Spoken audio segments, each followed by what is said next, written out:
Samupe, Sampadiatia, Chimafidi non kotu, era one radio.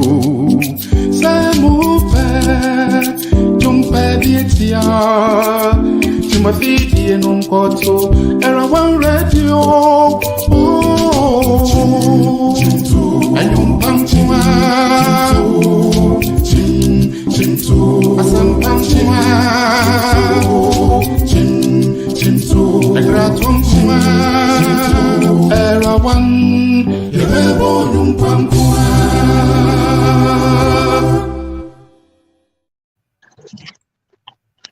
Hello. Good evening, Era One radio listeners and viewers all over the world. It's another edition of Divine Connection. Of course, today is June 29th. We are broadcasting live on Facebook, YouTube, Modern Ghana Radio, and Guardian Radio. It's my pleasure to welcome you into our studios, even as you also welcome us wherever you are going.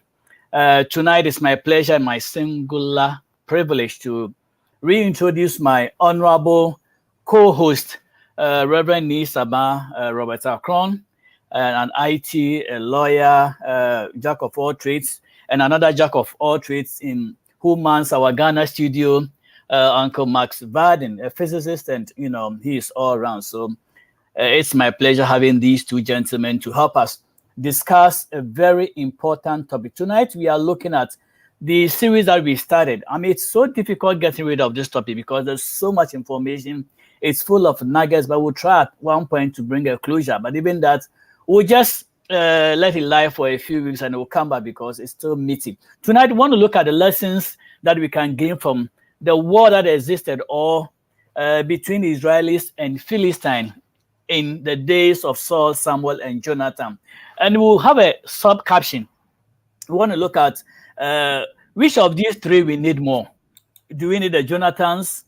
Do we need the Sauls? Or we need the Samuels? These gentlemen will help me do that. So I want to get their mind, if they have any shout-outs, any birthdays, any greetings, whatever, and then we'll begin. Uncle Max, all the way from Ghana, what do you have? Any trending news?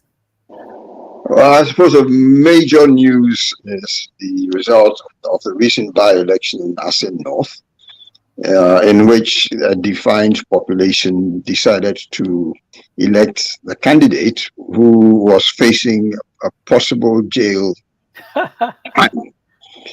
because of irregularities in his how shall we eligibility to be an MP. Hinging on his nationality and the multiplicity thereof. So it's, I think, an indication of the tenor of the people that really they are not very happy with the current status quo and they are looking for change. It may be a flash in the pan, but wise people will look into this and advise themselves, as we say here. Wow, awesome.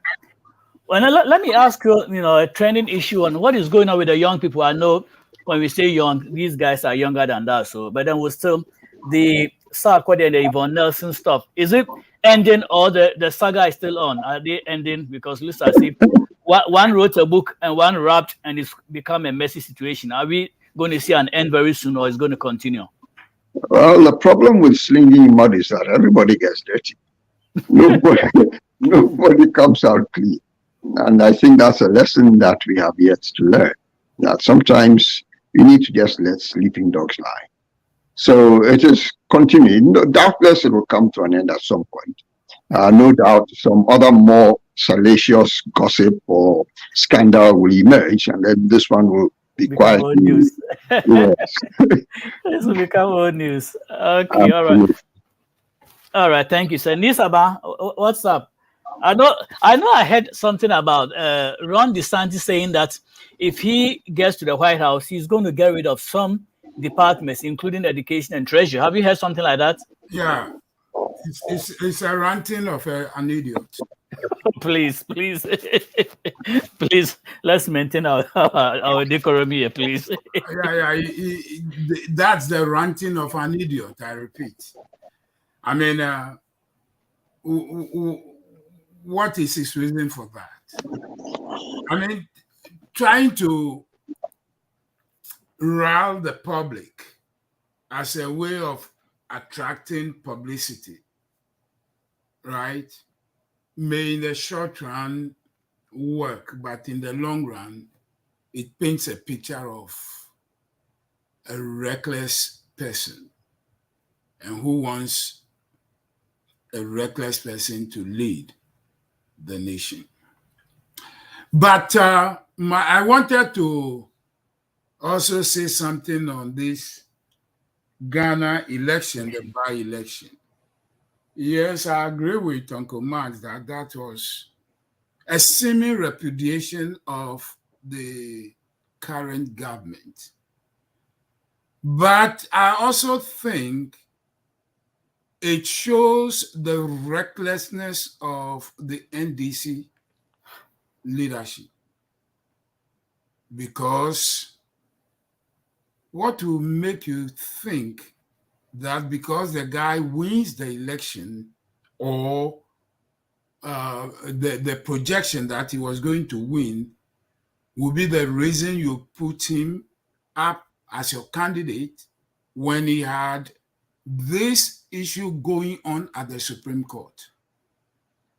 Because you see, the Supreme Court is not going to say because he's been elected, therefore the case must die. It's not going to die because there's a precedent there. There was a case of Adamu Sakandi, who also found himself in a similar situation, and he was jailed. So these people, yes, they wanted to express their call it the displeasure with this government. But if they had good thinkers amongst them, they would have actually channeled their anger in some other way.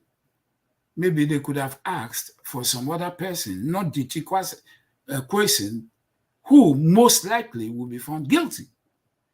Because, because the law is clear, right?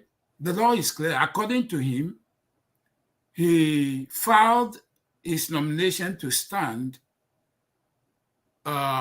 before his call it renouncement of Canadian citizenship had been granted. Okay. You getting me? So what are we looking at? You can't say you expect the renunciation renunciation to go through. Therefore, you are going to act based on that decision. What if the Canadian government refused?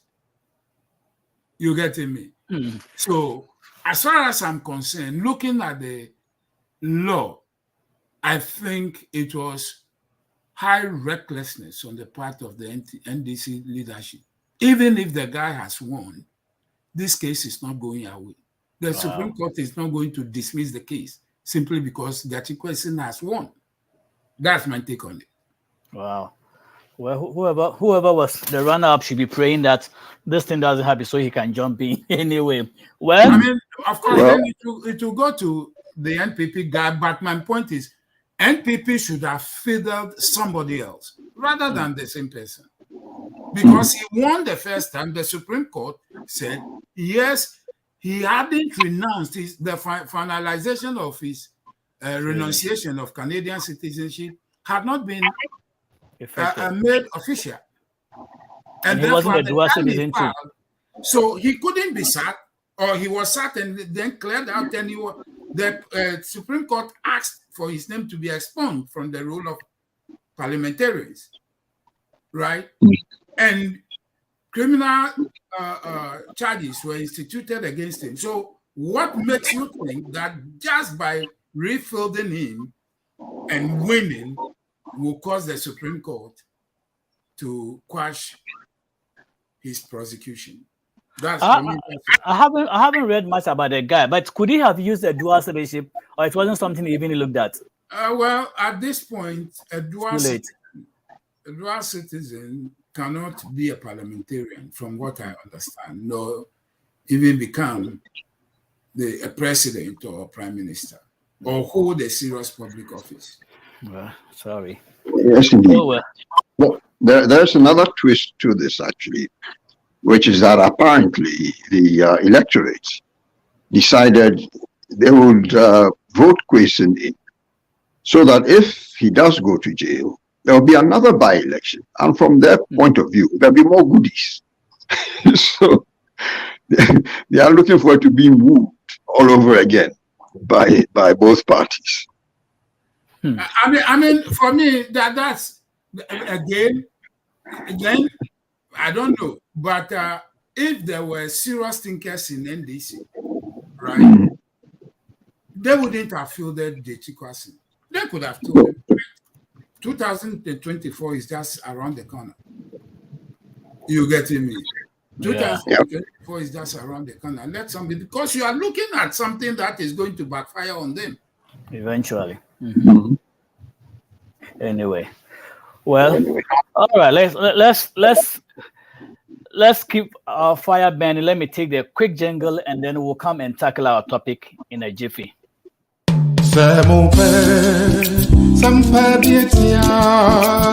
Chimafidi non kotu era one radio. Jumpa dietia. Chimafidi non kotu era one radio. Oh, ayum pamchima. Chintu, asam pamchima. Chintu, ekratum chima. Era one, lebo yumpankuma.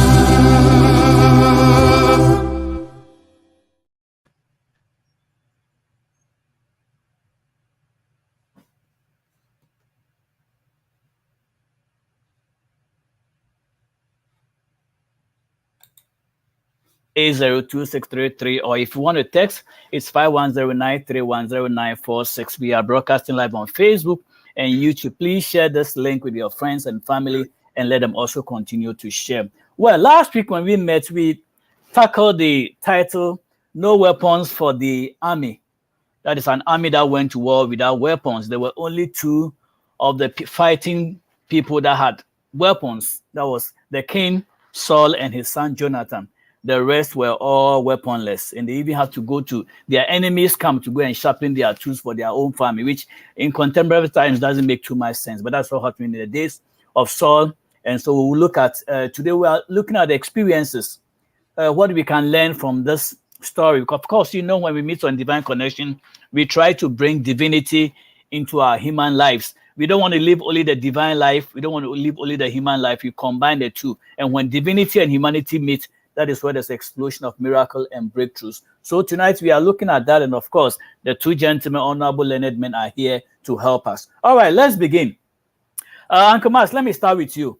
When we look at Samuel, Saul, and Jonathan, which of these three would you say could be the hero or the protagonist of this story? And I think, Uncle Mas, I think you muted yourself. Or... Yeah. Oh, okay. Yeah. Okay.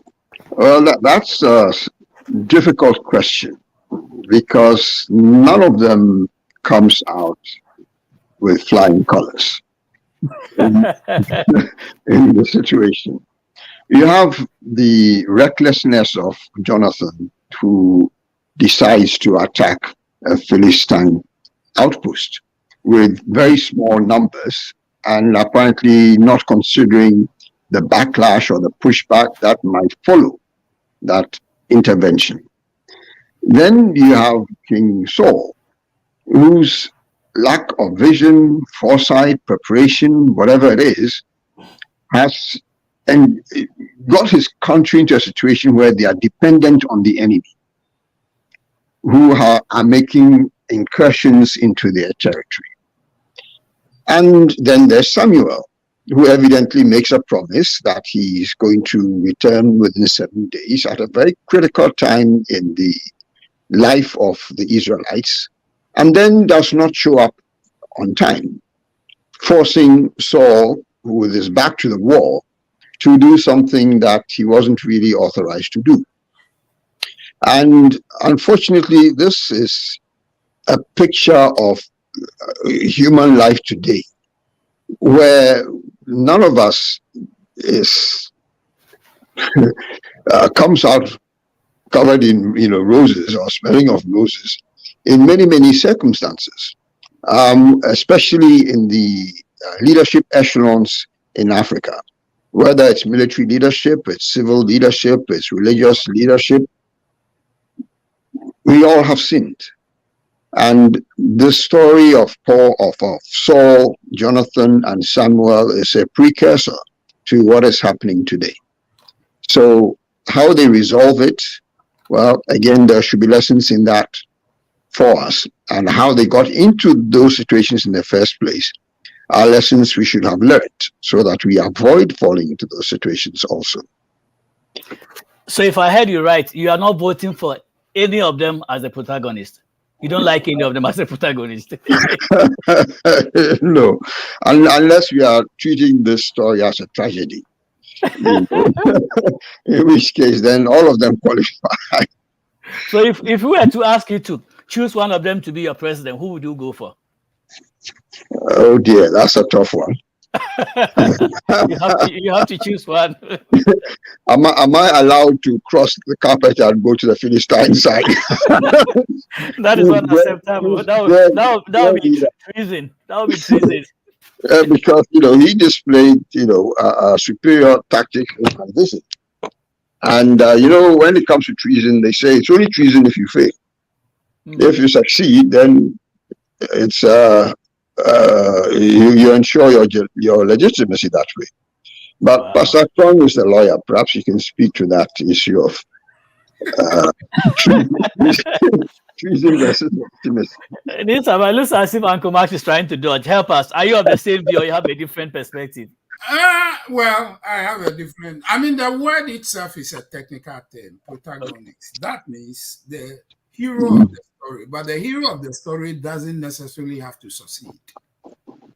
The hero in a story normally happens to be the one the story is about, whose exploits actually carry more page numbers in the story.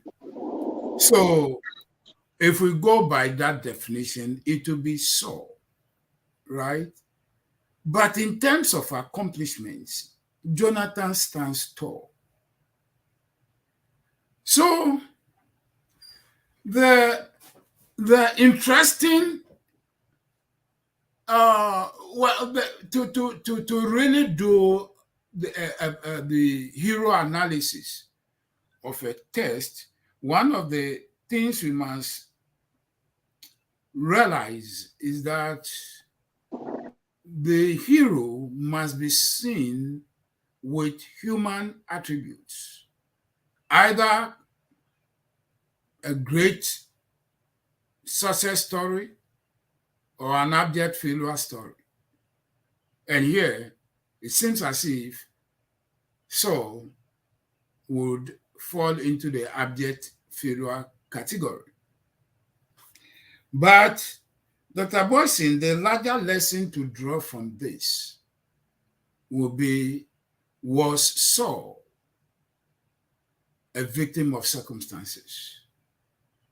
In addition to also being, well, an erratic leader. Why is that important to deal with? If you look at the timeline, you realize that Saul had hardly sat on the throne when duty came calling. And it's like his regime or tenure was marked by constant fighting. And my second difference in opinion with Jonathan is, I don't think he poked the bear, but yes, he poked the bear for a good reason. And as an African, I identify with him that way. Because if you look at it, the outrage, the insult of Philistine garrison stationed on Israelite territory. Who can deal with it? Who would like to deal with such a situation? And why was that garrison stationed in Israel? The author has made us to understand that the Philistines had determined that Israel must not produce technologies so that they will not be able to present a fighting force that was capable of meeting the Philistines arm to arm. So this garrison most probably was placed there to ensure that the Israelites never produced military armament. At this time will be sword and spear, and also to make sure Israel never developed the technology to be able to improve their agriculture. If they wanted to improve the agriculture, it must be at the mercy and agreement with the Philistines. And so as an African, you look at our contemporary world, the term says they want to sharpen their tools. And I don't want to belabor the point, but we've said it several times. Look, that term is a loaded term, very loaded term, right? And the whole thing, therefore, becomes some sort of an image, right? Which is to say, in order to improve themselves, improve their food production, improve whatever, the Philistines must be involved. It is like our contemporary world. We have our own universities, but how many of our universities train our professors?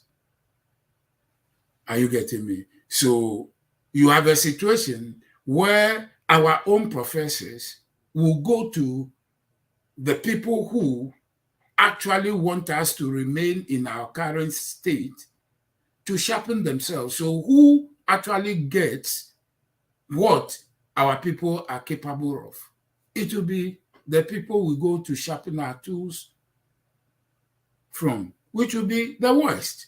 Because when a professor with great ideas from Africa comes to for his advanced studies in the West, whatever he writes, his professor or supervisor will get to know, or advisor will get to know. You get me? So these are the issues. So if when you see Jonathan, right, smiting the Philistines, garrisoning the army, it was to register a point, it was to make a point. And for me, that also must be our attitude. We must not tolerate this outrage. Dr. Boison, this question of, you remember, I think 2 or 3 days ago, the government of Ghana said they were going to force European, at least appeal to European buyers to pay fair prices for cocoa. Why? You have a situation where they will not buy. When we process our cocoa into chocolate, they will not buy. That's the bottom line. They won't buy. It's low quality. Yeah, they always talk about standards. Meanwhile, our chocolate is equally as good as whatever comes from anywhere. But they will say our standards are low. So they won't buy our finished product. And then they determine the price they will pay for the raw materials. And then they will also determine how much they will sell the finished product to us. And they will go to all lengths to sabotage indigenous industry so that we will be dependent on them. So you see again the ancient world in contemporary times. You get me? So are we going to tolerate this, and for how long? So Jonathan smiting the Egyptians as The Philistines. a means to register his anger or to make a point. I represent Jonathan. I want to make changes to the current arena. I want to gut any system that unfairly gives the advantage to one party and the other party eats all the disadvantages. I want to do that, and therefore I'm willing to be the Jonathan of our time, smiting, poking the bear, even when I don't have all the strength, because it will make the bear realize that I'm about to fight. Wow, that's a potent point. Well, that strikes some venom in some people. Uncle Max, you were beaming with a smile, and I want to know what that smile is about. If you can unmute yourself and just tell us why you were smiling, when Uncle Nisaba was making that Jonathan Rick comment. I know you didn't want to take side, but now that Nisaba has mentioned his side, maybe you can give your rejoinder on that. Sure. Well, I totally sympathize with Nisaban's position. The world is unfair, it is unjust, and it needs to be corrected. However, I think prudence sometimes dictates that however strong your protest and your anger and your frustration and so on, prudence sometimes dictates that you bide your time and pick your battles more carefully. I'm reminded, because right now there's a meme going around on social media in which the NDC have hijacked Kwame Nkrumah's famous words on the eve of independence. Okay. And they are suggesting that they actually misspelled it, the liberation, Libration, of Asim North is meaningless unless it is linked to the total liberation of Ghana. And Kwame Nkrumah, you recollect, made a similar statement linking the liberation of Ghana to the total liberation of Africa. So he signaled an intent to correct an unjust situation. But unfortunately, he had not gathered around himself enough shielding, enough commitment from his contemporaries to ensure that if the enemy came looking for him, that they would be met with a fighting force. And so he got isolated. The enemy picked him off, as they picked off Patrice Lumumba, as they picked off Thomas Sankara, as they picked off Magufuli. So it's great to be a hero and stand up for what is right and so on.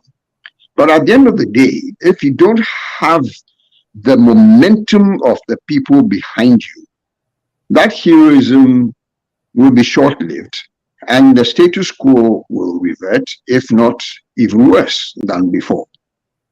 So yes, I identify very much with Jonathan's heroism, but I think he should have used a different strategy. So you think his attack was it premature? Did he attack too early? Was it too early of an attack? Dr. Boison, let me come in here.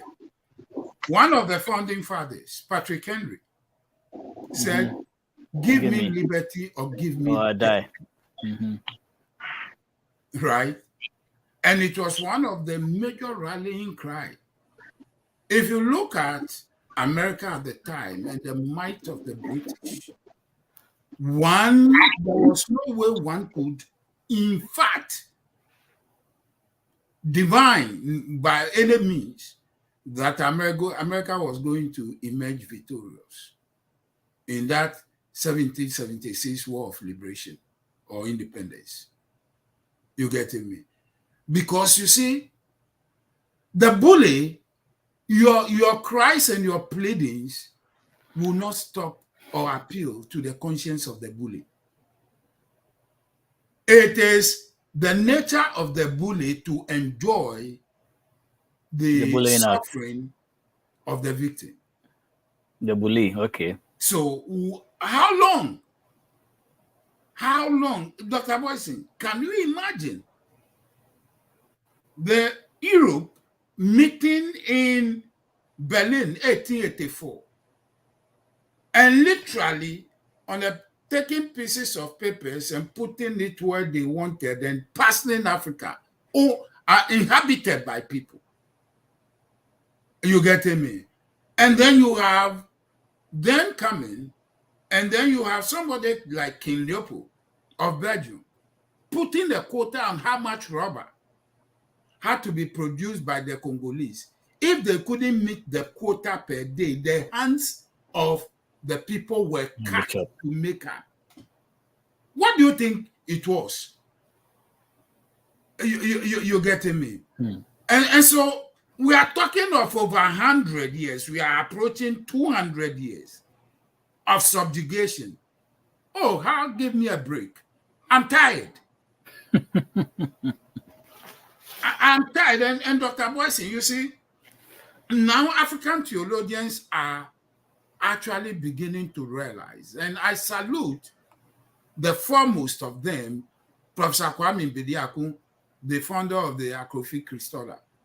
He actually made the point that at the time the missionaries came, the Holy Spirit was already at work in our communities. And when the missionaries came and saw what was done, they actually decided that they must literally call it, get rid of what had been achieved, the Holy Spirit had achieved within the communities, and impose theirs. And in imposing theirs, they also imposed European standards. And so how are we going to deal with it? How long are we going to accept that outrage? How long are we going to accept that that insult? Yes, I understand. I agree with Uncle Matt that, well, you keep quiet and you suffer quietly and build your power. Oh, but you're building your power at what cost? By the time you become a man, these people would have taken all the men away. I have Uncle Matt. I think I like your analysis, but I have a quick question for Uncle Max. Uncle Max, in terms of Israel going to, because I want to major on the Jonathan aspect, since you were trying to sit on the fence and not vote for any of the three leaders. In terms of going to the enemy's camp to sharpen your mattock or whatever, let's take a hypothetical example where Ghana has been able to go for their IMF loan. That is weapon that they had to go and sharpen. Give us an update. How is that initial money working? Are they going to be able to use it appropriately and go for the rest? Or they will be found wanting for IMF to say, okay, IMF will say, now we couldn't trust you for the 600 million we gave or whatever, so kaput. How is that working? Well, you know, Dr. Boison, that the money was supposed to be paid in tranches. An initial 600 million and then another 600 million at certain points in time and so on. So this is a very good way in which the enemy keeps you on the treadmill, on the leash, that I will only ease your suffering if you do this that I want you to do. And whether they will ease the suffering or not, I do not know. But I do know, I do know that the people in the IMF and the World Bank are not there for the benefit and the easement of African peoples. These are institutions that were set up basically to pursue a colonialist agenda. And that agenda is still very much active even today. You may have heard of charter cities, which have come up in the news again lately, because this idea where a corporation will take over a city with all the people in it. And this corporation, privately owned, profit-seeking corporation, will become the de facto government of that territory. They will set the laws, the taxes, everything. And the people within that territory basically become serfs. They become slaves to this corporation. And this is something that they are actively trying to impose on the world. It's come up in the news because they tried it in Honduras. And the people, when they woke up and discovered that this was what was going on, they pushed back. Unfortunately, they managed to get rid of the right-wing government that brought in the laws on this particular corporation, and they installed a left-wing government that repealed the law. Except within the laws that the trade agreements that Honduras had entered was a certain arbitration procedure in the fine print, which gave this corporation the right to appeal to an arbitration panel, which would be drawn from pro-Western interest. And basically what they have decided is that they're going to go for $11 billion of reparations or damages from the Honduras government, which is something like 2/3 of their total GDP. So it's not just Honduras. This is something they are actively talking about in the UK and elsewhere. You understand? So the fight against this satanic agenda, where a small coterie of people want to control the earth and its people, is an ongoing thing. It's an ongoing thing. It's very much alive today, and we need to be aware of it. But again, until you have got the tools to analyze and understand where the enemy is coming from and neutralize the enemy, you might go on a protest march against the takeover of your land and stuff. But if you do not address the matter where it is most relevant in the legal frameworks and so on and so forth, then it's a waste of time.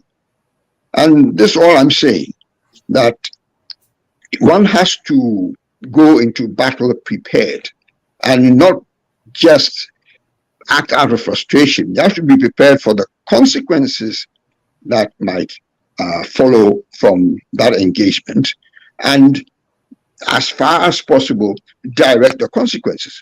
So, for example, if Jonathan had launched a guerrilla raid on this Philistine outpost in order to capture the weapons of the Philistines, so that now Israel has got some weapons and so on, that would have been a different thing.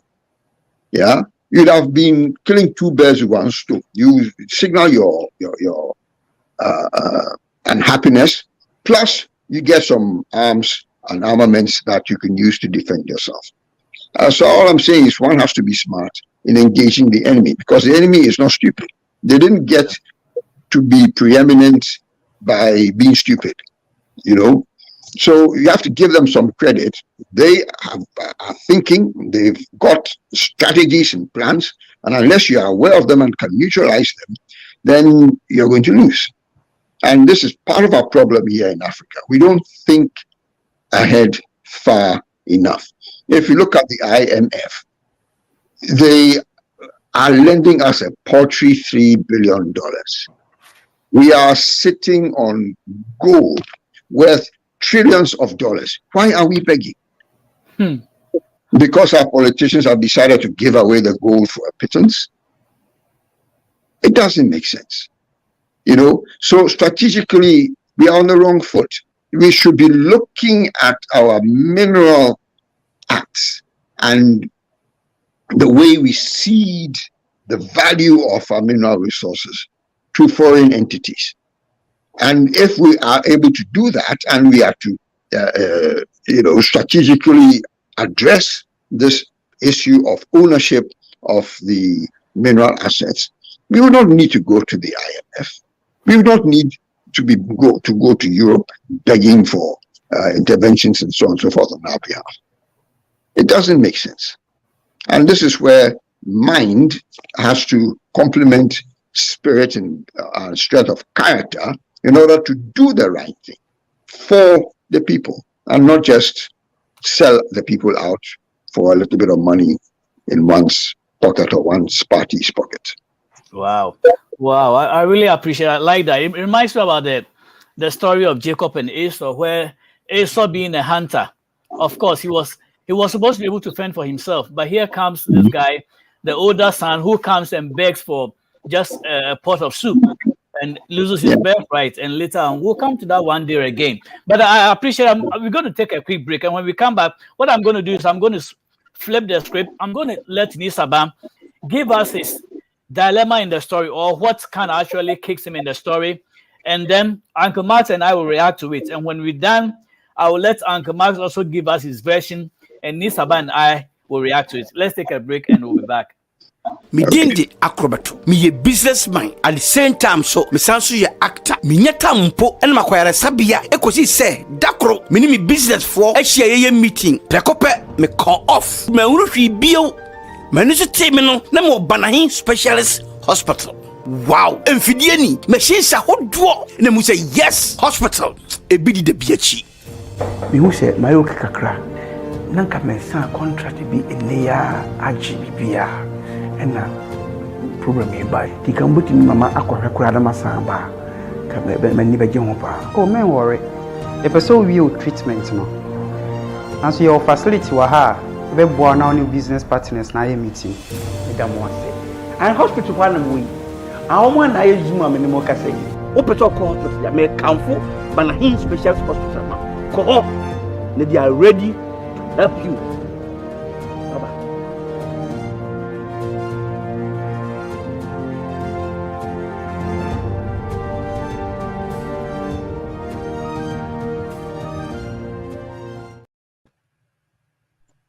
All right, here is my man Akroboto, who presumably in the movie or in the ad, sick on the bed, getting treatment, and he is thinking about how to go back and make money or make his business. Well, you've joined us on Era One Radio. You can call us on 240-280-2633 or text us 510-931-0946. Before the break, I promised that I was going to make Nisaba give us his dilemma in this story that we've shared, our scripture for tonight, or what we've been dealing with the past weeks. 1 Samuel chapter 13, verses 1 through 23. Because of time, we couldn't read the whole thing. But then, of course, by now, if you've been sticking with us, you know the full details of the story, where in the second year of his reign, Saul decides to strike war on the Philistines. And Samuel was supposed to come and introduce or bring God from wherever he was into the picture for Israel to win. But Samuel was late, whether it was inadvertent or it was premeditated or it was intentional. We can't tell at this point. But then the story goes that Samuel came and he was a little bit angry with Saul for sacrifice, which Samuel thought he was the precept of him to do it. But Saul said, you know what? These people are killing me. My people are running away. I'm desperate. I am hard pressed. I had to bring God in the picture. I had to do the sacrifice. And Samuel says, boy, you did a very bad thing. Because of that, your kingdom will not last. And along the line, previous weeks, I think Nisaba disagree with Samuel because he says Samuel didn't have the right to overthrow Saul. Anyway, that is part of the summary. But Nisaba, I want to hear from, what is your dilemma in this story? What do you think we should focus on? And then also the contemporary alignment in our days. I mean, I can pick them one by one, Dr. Boison. Okay. I mean, let's look at the, should I say, misunderstanding or the hot button issue between Samuel and Saul, right? And if you do it from the plot angle, as you rightly said, what will be the dilemma of either Samuel or Saul in this situation, for which the sacrifice, performing the sacrifice, will help to resolve. First, with again with Saul, right? The Bible has made us to understand that Saul, when the test starts, Saul was in Michmash, Before we could say Jack, he had been dislodged there, apparently, by the Philistines, and he was now in Gilgal. And Samuel was supposed to come to Gilgal. In fact, Dr. Boison, the verse 8 makes it very clear. This is the way verse 8 is. And he tarried 7 days, that's all, according to the set time that Samuel had appointed.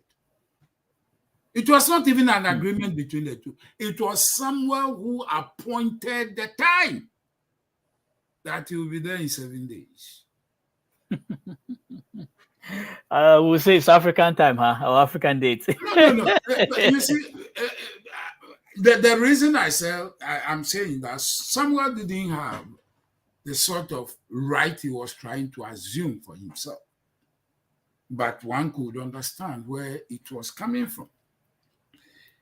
He had appointed he would be there for in 7 days, but he didn't have the sort of pressure Saul was under. That's true. You understand? Saul had been dislodged from Gilgal, from Michmash. He was now in Gilgal. The people around him, the soldiers, were deserting him, right? And the Philistines were going to chase him even up to Gilgal. And he made that clear. So for him, Dr. Boison, if you look at what the statistics the author gave us, the Philistines coming with 30,000 chariots, which will give us a minimum of 90,000 soldiers with 6,000 horsemen, right? Which will give us a figure of 36,000 moving vehicles with soldiers in them, right? And then soldiers, foot soldiers, infantry brigade, as numerous as the sand on the seashore. Wow. So, by any account, saw no way he could win that battle. Because the author has already made us to understand that when the Israelites, including the soldiers, saw the military might that the Philistines had harnessed and brought on board, they became distressed. They were hiding in high places, in caves, in thickets, in pits, some running from Israel into other lands. There was no way Saul was going to win that war, militarily speaking.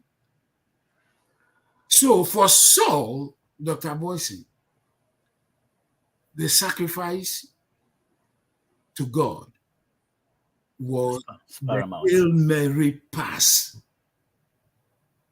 That was the only avenue left. If there was any chance of him winning this battle, it had to be what God would bring to the table. So one can understand why he wouldn't have the patience to wait for Samuel to take his sweet time. Right? So for Saul, this was his Hail Mary. That was the only guarantee, if there was any, that this battle will go well for him. Then you have Samuel. Samuel's influence was waning until 2 years ago, Samuel's name was all over the place. So one can understand the human dimension and what Samuel did. This was also his last chance of reasserting himself into the political life of Israel, whether we like it or not. Because as I said, his influence was waning.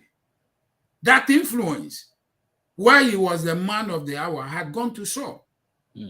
So Samuel also saw this sacrifice, offering that burnt offering, as a Hail Mary to also reassert himself. So that was the dilemma of Samuel. We've already seen the dilemma of Saul. So with the performance of the burnt offering sacrifice, Samuel saw it as a means to resolve his influence that was fast diminishing. And for Saul, it was a way to see this battle going his way. Settled. Dr. Boison, last week. 2 minutes, sir. You have 2 minutes more. Okay, last week, add to what Uncle Ma said, Mr. Guterres, the Secretary General of the United Nations, actually condemned IMF and World Bank. World Banks. You know the interesting thing that came out? Uncle Max, this is what happened. During the COVID period, 56 developing countries went to the IMF for help. And most of these 56 developing countries came from Africa.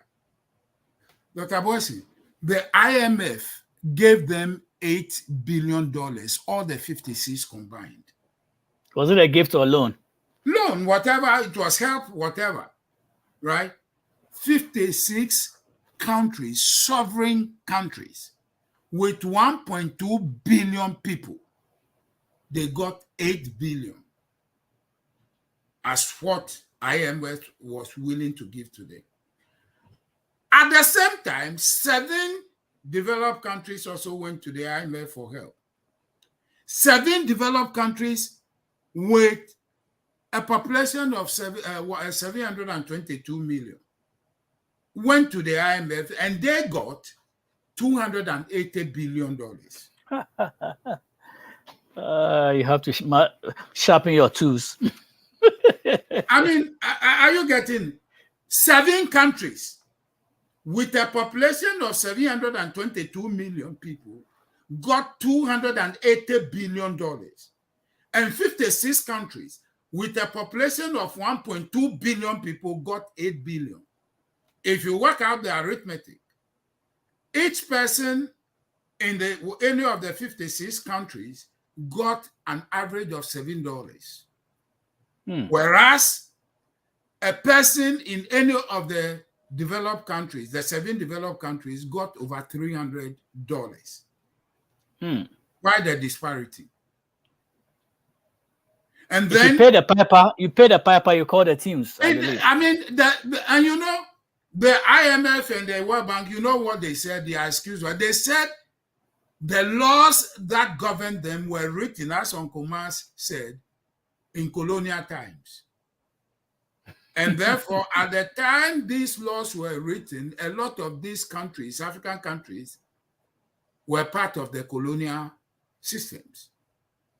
And so the question is, now that that colonial system had been dismantled, why are you keeping the laws? Why are you operating as if the colonial system was still in place? Are you getting me? That is the unfairness. Well, it is unfair. I'll let Uncle Max respond to that, because we have only 6 minutes. I'll see if he also has a dilemma since our time is gone. that was a very profound statement. I mean, very great analogy. Uncle Max, what do you say to that? Sorry, I think I muted you. Okay. Sorry. Okay. I agree fully with Pastor Krum in his analysis. If we are to look at a dilemma, I would translate the dilemma of Saul and Jonathan to our modern times, where our 1.2 billion people in Africa are faced with this dilemma of dealing with an enemy on whom our leaders have chosen to rely. Okay, so it's difficult to see how we can prevail unless we get the leadership out of the way, or we bring in a different set of leaders who are more perceptive, who are more creative, who are more visionary, who have greater integrity, and who will therefore fight for their people rather than for the enemy. Because we have traitors amongst our midst, and many of them are in positions of power and influence. And this is the dilemma that we face here in Africa. Fortunately, there are people who see through the charade and so on and are beginning to talk. The president of Kenya, for example, has issued a call that African leaders need to really start getting serious about unity, about the African Union, and about speaking with one voice rather than speaking with 54 different voices, all of them very quiet and muted. So leaders, inshallah, if you don't mind my Arabic, will start to emerge. Who will prosecute the need for a better and a fairer and a more equitable world structure and a better Africa in which we have greater control over our resources and therefore derive greater value from our resources rather than the squandering that goes on today. That is the dilemma that I think we should be focusing on here and now in this our land. Thank you very much, Uncle Mas. I think you also made a very salient point concerning the point that Nisaba made. But I would say that I think it has to do more of the respect that these world leaders accord Africa or put on Africa. Because like Nisaba said, if you have 1.2 billion people going for this amount and a fewer population going for that much, then what they are telling us in effect is that we don't actually believe you guys can do anything with the money we're giving you, or you are going to waste it, or we don't see any development coming from the money we're going to give. In actual sense, what we are saying is that we don't deem you guys appropriate to even get that money. So it also behoves us, like Uncle Mark says, to change our mindset and then shift our paradigm, have a paradigm shift, because if this thing actually happened, then it's unfortunate that the people with the lesser population get more, the ones who have more population get less, simply because they are thinking, oh guys, you guys don't even fit to get that money, or we think you cannot appropriate it. And going back to Africa, I mean, we are not bashing them, we are from there, and we always want the best for them. If our leaders are going for this money and they are going to use it for, frivolous things, in our champion days, we call it for Otunbeji golf and all that stuff. Maybe it's modified nowadays, so it's not happening. Then we have to take a second look, because what Nisaba brought is a very serious case, that the people who need more were giving less. But Jesus said, those who have more will be given. And those who have less, even the little that they have, will be taken from them. I don't know whether this is just a deja vu of what Jesus said. But actually, it's a serious situation. We have 2 minutes, but I'll ask Uncle Mark to give his dilemma. I think maybe he already said it, but then if you have a different perspective, a different line, we can do in the next 5 minutes and we'll be out. Okay, I just want to share one illustration. We are where we are primarily because of our own behavior. Yeah, we make the laws in our countries, and we have the opportunity to make the correct laws that benefit the country rather than benefit other people. You will all have heard about the delegation of African leaders who went to Kiev and to Moscow to try to prevail upon Ukraine and Russia to stop the war. And what did they do? They got there and said, look, we want you guys to stop fighting because we are hungry. We are not getting meat. I mean, that kind of approach is shameful. It's shameful. You don't go to people and beg them to stop fighting because your people are hungry when you have trouble and so on and so forth. So it's these kind of behaviors that our leaders engage in that basically allow other people to despise us and to look at us with scorn, because they assume all of us must be like our leaders. If our leaders are the best that we can do, yeah, that we can offer the world, and these leaders come and behave in such infantile ways, then how about the rest of us? We must be, really, really dumb. Well, so go ahead. We need to change our behavior before we can expect the narrative to change. That's it. Thank you. Nkrumah had a vision, but at that time, those around him did not have the same vision, so they would rather kill him than let that vision live. I mean, he was somebody who was trying to unite the whole of Africa, because if you look at the number of countries in Africa, it's almost equal to what we have in the United States.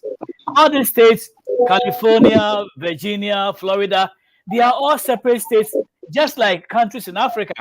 So one would have wondered in those days that how can Nkrumah think about uniting the whole of Africa and being the president of all the country? It seems so large and huge before them. But that's what is happening here. President Joe Biden is the president of all the 50 states in this country. And the union is still working. So we had a limited vision at that time. But I believe now our leaders are regretting for not allowing him to, continue with that vision that he had. Anyway, I'll give Nisaba the last word, since he's also going to respond to Uncle Mark's message, and then we can call it a night. Nisaba, anything to say to that effect? I think I'm going to say something rather. Uncle Mark, Dr. Boison and Uncle Mark. I mean, I see more parallels, and Saul Samuel Bruhaha in our contemporary. You remember there is this Owusu Bempah, Prophet Owusu Bempah, claiming that he literally put Akufo-Addo there. And you had a situation where he misbehaved and he was put behind bars. Behind bars. And he came out with this recording where he was literally threatening everybody, right? Trying to reassert himself, or blah, blah, blah, blah, blah. And you are looking at how, again, the misunderstanding could lead to all sorts of situations, right? Again, if you look at the text carefully, right, Dr. Boison, the Bible makes us to understand that spoilers from the Philistine camp, 3 of them, one was in Michmash, Shoals, and then one was Zeboim, one was Bethoron. But interestingly, this army of spoilers didn't go to the south. Why? Because at this point, Samuel, Saul, and Jonathan were in Gibeah. And so they presented a united front and therefore positive resistance. The spoilers didn't go there. What message do we get out of this? If we are able to set aside our differences and come together as a people and present a united front, right? There is no telling what can be done. You getting me? I like what Uncle Mars brought to the table when he said that President Ruto of Kenya, literally called out the effeminacy of the African leaders, right? Why should we allow ourselves to be, puzzled? One will say, I belong to the French community. I belong to the Portuguese community, the Spanish community, English community, Arabic community. So Africa needs to come together as one. And let's see what will happen. You getting me? Because if they cannot divide us, our numbers, sheer numbers, and the fact that we are the breadbasket, whether they like it or not, will force them to the negotiating table. And they would have to consider what we also bring to the table. And they would have to meet us on our terms, or at least terms that are favorable and agreeable to all parties. That is what I'm looking for. And we cannot do that if we remain quiet. There must always be the Jonathans. This continent must have more Jonathans than Samuels or Sauls. We need the Jonathans who will have, permit my language, thanks to Esankoma, the testicular fortitude. The testosterone. The testicular fortitude to say enough is enough. I'm taking matters into my own hands. That's a different kind of foundation stone, Pastor Akron. Yes, sir. Wow, I almost felt like we're still not done with this, but we want to give you a new spice. Next week, we'll give you a new spice, and then at a later point, we'll come back and deal with this again. But we'll start, maybe we'll do a fresher. This doesn't even get stale. It's still fresh. There's still more information, but I don't know whether some of you are tired of me asking the same question. So we'll give it a twist. But honored to have this. I don't know whether Uncle Max has a closing marks. I know Nisaba has given us his conclusion. If I give him another chance, he will start a new discussion. So I'll let Uncle Max give us a closing remark. I'm good. I think Nisaba has said it all. We need a Jonathan in this continent. We need a Jonathan. So when we started and I posed the question to Uncle Max about his protagonist, he wanted to sit on the fence, but I'm sure maybe now Nisaba has convinced that we need some Jonathan.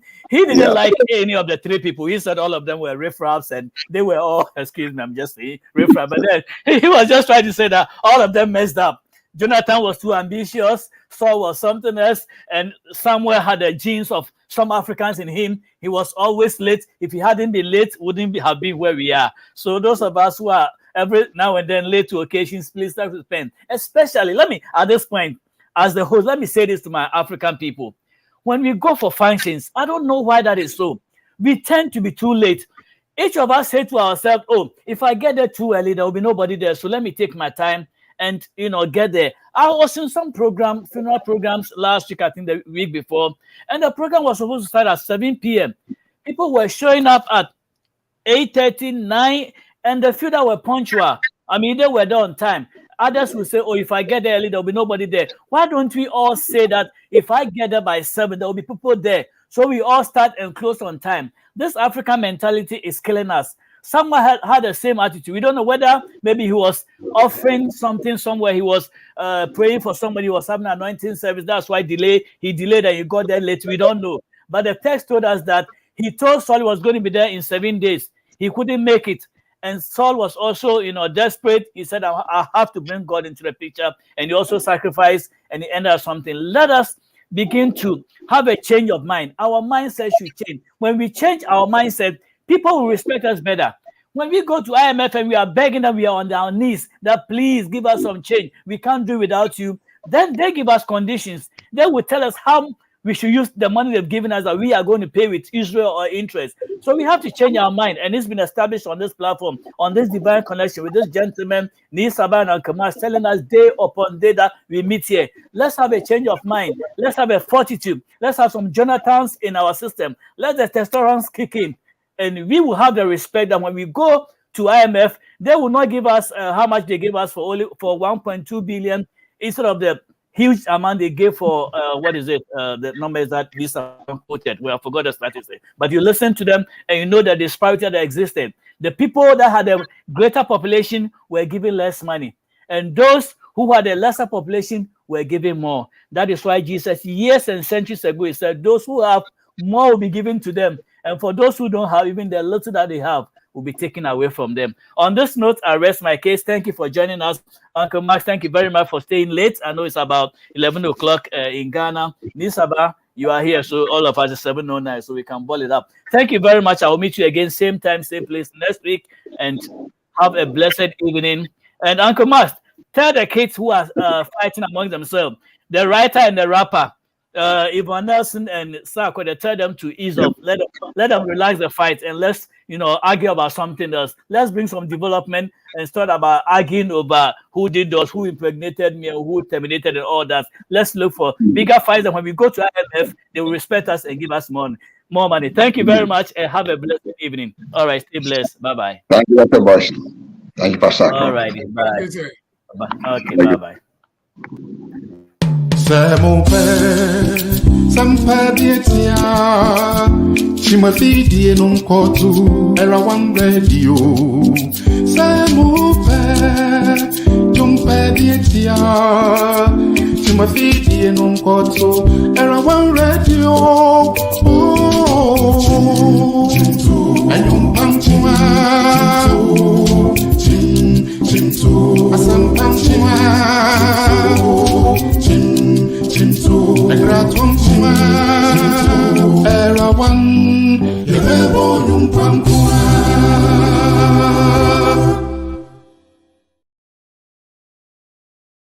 Well, thank you for hanging around with us tonight. It's been my pleasure having me in your studio or vice versa. And on behalf of my studio manager, Dr. Setutu, and the Around team, I want to say thank you. Have a good evening and keep listening to Around. This is a 24/7 studio. Keep listening to inspirational music. And if you have any contribution, please call the number 240-280-2633, and we will be glad to respond to your questions. And if we have to host you, please don't hesitate. Thank you very much and have a good evening. Bye-bye.